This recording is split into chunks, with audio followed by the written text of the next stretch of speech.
नमस्कार, मी मंजुश्री. आपल्या चॅनलवर तुमचं पुन्हा एकदा खूप खूप स्वागत आहे.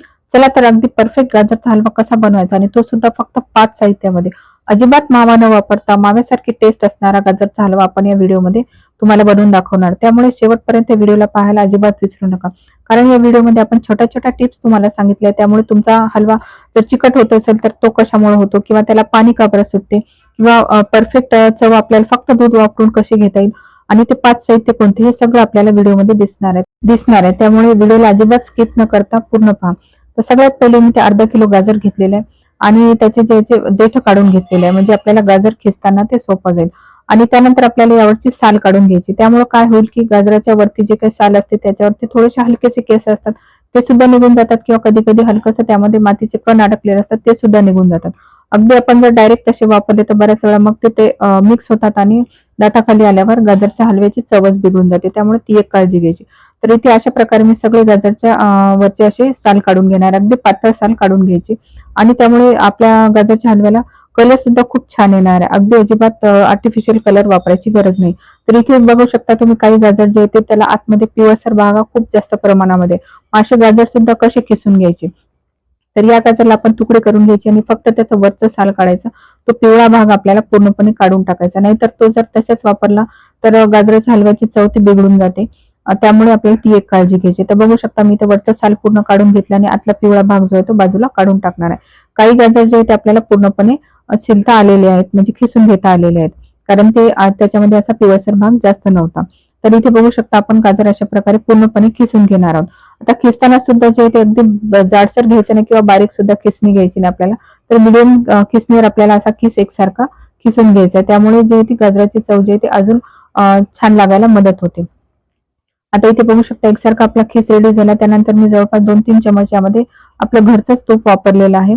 तुम्ही विकतचं सुद्धा वापरलं तरी सुद्धा चालेल. पण घरच्या तुपामध्ये ती चव खूप मस्त लागते.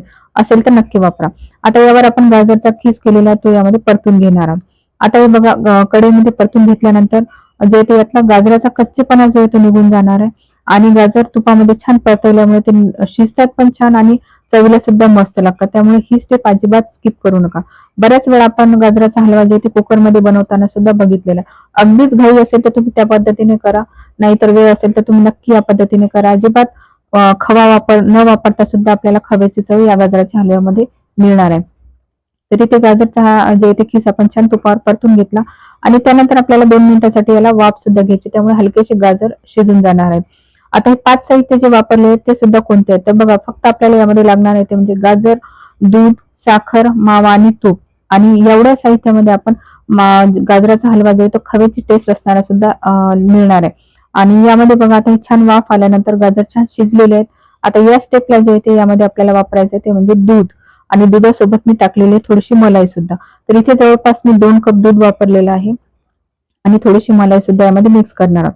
आता खवा न वापरता खव्याची टेस्ट कशी येणार आहे तर ह्या प्रकारे आपण यामध्ये जी मलाई टाकली त्यामुळे जे आहे ते खव्याची टेस्ट आपल्याला गाजराला येणार आहे. तर इथे जवळपास मी 1 लिटर दुधावर जेवढी साय येते ना ती आपण यामध्ये टाकून घेतलेली आहे आणि 2.5 कप दूध यामध्ये वापरलेलं आहे. दूध पण जास्त अजिबात वापरायचं नाही, नाहीतर ते परत आटत बसायला वेळ लागणार आहे आणि मग आपल्याला वेळ लागू शकतो. त्यामुळे ती एक काळजी घ्यायची.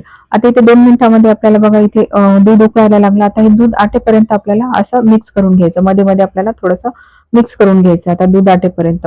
आता या पद्धतीमुळे बघा काय होतं की गाजर अगदी मऊसूत छान शिजतात.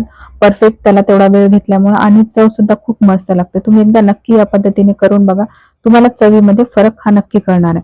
आता अर्धं दूध जे आहे ते आटल्यानंतर आपण यामध्ये ड्राय फ्रुट्स टाकलेले आहेत. तर ड्राय फ्रुट्स मध्ये मी इथे जवळपास काजू टाकलेले आहेत, थोडीशी बदाम टाकली आणि पिस्ता सुद्धा यामध्ये ऍड केलेला आहे. तुम्ही तुमच्या आवडीनुसार अजून ड्राय फ्रुट्स यामध्ये ऍड करू शकता. तर आता इथे बघू शकता बऱ्यापैकी आपलं दूध हे आटून गेलेलं आहे. तर इथे दूध पूर्णपणे आटू द्यायचं. ही एक महत्वाची टिप आहे.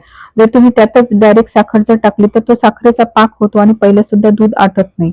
त्यामुळे ती एक काळजी घ्यायची. ती जर काळजी नाही घेतली तर तुमच्या हलव्याला जे ते थोड्या वेळात लगेच पाणी सेपरेट व्हायला चालू होऊन जातं. तर बघू शकता दूध छान आटल्यानंतर इथे मी जवळपास अर्धी वाटी साखर यामध्ये ऍड केलेली आहे आणि आता परत याला थोडंसं हलकंसं पाणी सुटलेलं आहे साखरेचं.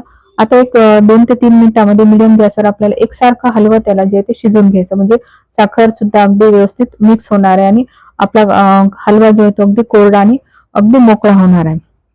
तर तुम्ही इथे बघू शकता कलर पण खूप मस्त आलेला आहे आणि हलवा खूप एकदम छान रेडी झालेला आहे. तर आता हा छान थंड झाल्यानंतर खायला तयार होणार आहे. तुम्ही सुद्धा एकदा नक्की या पद्धतीने करून बघा. पद्धत खूप सुंदर आहे. या पद्धतीने करा. नक्की तुम्ही नेहमी या पद्धतीने कराल. एवढा हा मस्त होतो. चला तर भेटूया पुढच्या व्हिडिओमध्ये.